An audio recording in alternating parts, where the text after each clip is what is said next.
Christopher Reeve, Superman, the Man of Steel. Sometimes even the worst of tragedies can somehow turn into the best of triumphs, thanks to the resilience of the human spirit. Such is the story of Christopher Reeve, the American actor most famous for his 4 Superman movies. Tragically became quadriplegic after being thrown from a horse in a riding competition in 1995, but he triumphantly overcame his disabilities and continued to succeed as a family man, a movie star and director, and an activist, despite being confined to a wheelchair and dependent on a portable ventilator to breathe. After the tragic accident, his first and second vertebrae were shattered, his skull and spine were no longer connected, and he was paralyzed from the neck down. My name is Greg Zorman, and I'm chairman of the Neuroscience Institute for the Memorial Healthcare System. I'm a neurosurgeon. In Christopher Reeve's case, he had a very high spinal cord injury, which resulted in what we call quadriplegia, and also the fact that he needed assistance to breathe because his muscles of respiration weren't working. So he was a ventilator-dependent quadriplegic, which is about the worst kind of spinal cord injury that a person can sustain. He was so distraught that he told his wife, Dana, it might be best for everybody if he just died. In one instant, Christopher Reeve had gone from superhero to quadriplegic. This is his story, from tragedy to triumph. Christopher Reeve was born in New York City on September 25, 1952. He lived 52 years. His passion for acting began when he was a young child.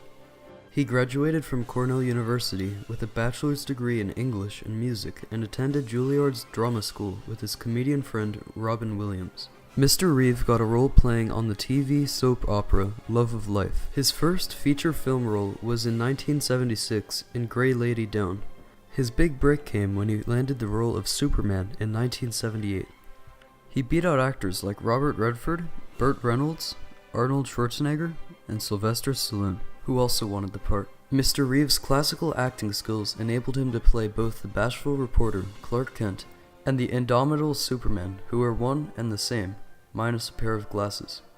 The first Superman film grossed $300 million and earned him worldwide fame for his portrayal of the Man of Steel. He won the 1979 British Academy Award for the Most Promising Newcomer to Leading Film Roles. Christopher Reeve met British model Gay Exton in 1978.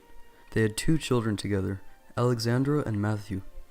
They split up in 1987 and had joint custody over their children. That summer, he met and fell in love with singer-actress Dana Morosini.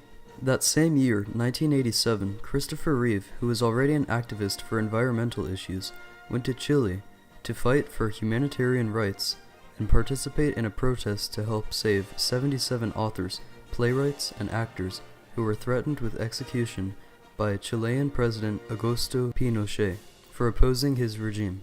Mr. Reeve continued his activism in 1990 when he lobbied Washington for Clean Air Act amendments and for the preservation of the National Endowment for the Arts. He also co-founded the Creative Coalition and raised funds for people with AIDS. Christopher Reeve married Dana Morosini on April 11, 1992. Their son, William Elliot, was born on June 7th. Mr. Reeve's life dramatically changed on May 27, 1995, when his horse, named Buck, suddenly stopped before a jump, throwing him over the horse's head at an equestrian competition in Culpeper, Virginia, leaving this previously very athletic man paralyzed from the shoulders down.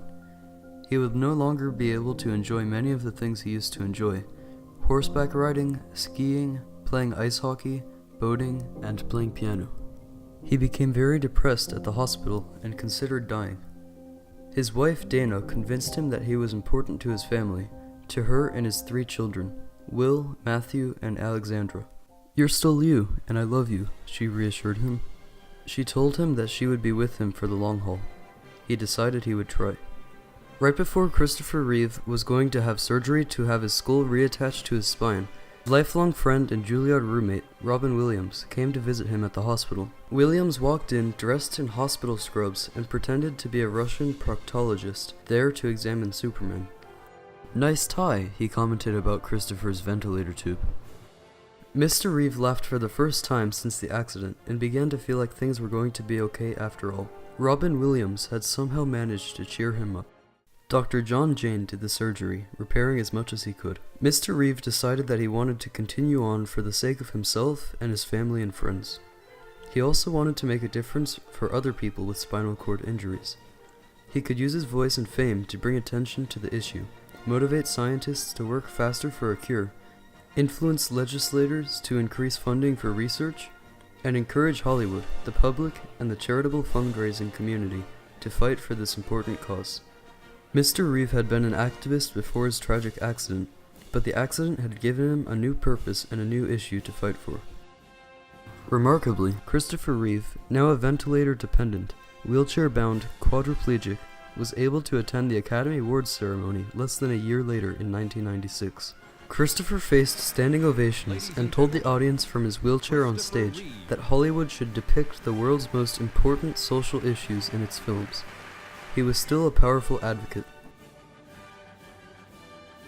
And we began to realize that films could deal with social issues, put social issues ahead of box office success. He went on to address the 1996 Democratic National Convention. He advocated for the Americans with Disabilities Act and said that it must be honored everywhere, in architecture and attitude, calling it a civil rights law necessary to give disabled people access to all opportunities in society. He advocated for funding for research into cures for spinal cord injuries. While most people were impressed and even amazed at his advocacy, some people in the disabled community were not happy with it. They worried that money that was needed to help people with disabilities live their daily lives would be instead spent on researching for a cure for paralysis, something many did not feel was even possible. Also, they did not like that Mr. Reeve, hopeful that someday there would be a cure for paralysis, thought of himself as temporarily paralyzed. The Reeves founded the Christopher and Dana Reeve Foundation, which has raised more than $73 million for spinal cord research and quality of life grants. Christopher became the chairman of the American Paralysis Association. Remarkably, Christopher continued his work, both as an actor and an activist, for the rest of his life. He acted in and directed movies, many of which had health-related themes which brought awareness to issues regarding people with disabilities and health problems. He starred in a remake of Alfred Hitchcock's murder mystery, Rear Window. He directed 2 films for television, In the Gloaming in 1997 about a patient with AIDS, and The Brooke Ellison Story in 2004 about a girl with a spinal cord injury. He wrote a biography called Still Me and another called Nothing is Impossible. Due to their unwavering advocacy, the Reeves have legislation named after them. The Christopher and Dana Reeve Paralysis Act passed in 2007. It improves funding for collaborative scientific research. While publicly inspiring researchers to find a cure, Mr. Reeve privately worked to cure himself, exercising 4 to 6 hours a day to keep his muscles from atrophying. 5 years after his accident, he regained feeling over most of his body and was able to move his finger. No one's life story better exemplifies the theme of triumph and tragedy more perfectly than that of Christopher Reeve. In the face of a devastating tragedy, he transformed from Superman into a superhuman being. Mr. Reeve died in 2004 from a blood infection that stemmed from a pressure ulcer. Through the Reeve Foundation, appearances before Congress, advocacy for stem cell research, and many fundraising appearances, Mr. Reeve personally brought hope and attention to the plight of paralyzed people everywhere. Today, new research centers like the Miami Project to Cure Paralysis are building on his work. Well, my name is Danielle Cillian, and I am the outreach coordinator for the Miami Project to Cure Paralysis. Christopher Reeve advocated for a lot of research being done, legislation that's currently passed in the U.S. right now. With cell transplantation, new drugs, and physical rehabilitation, there is a realistic hope that cures will be found, and the tragedy of paralysis will turn into the triumph of walking.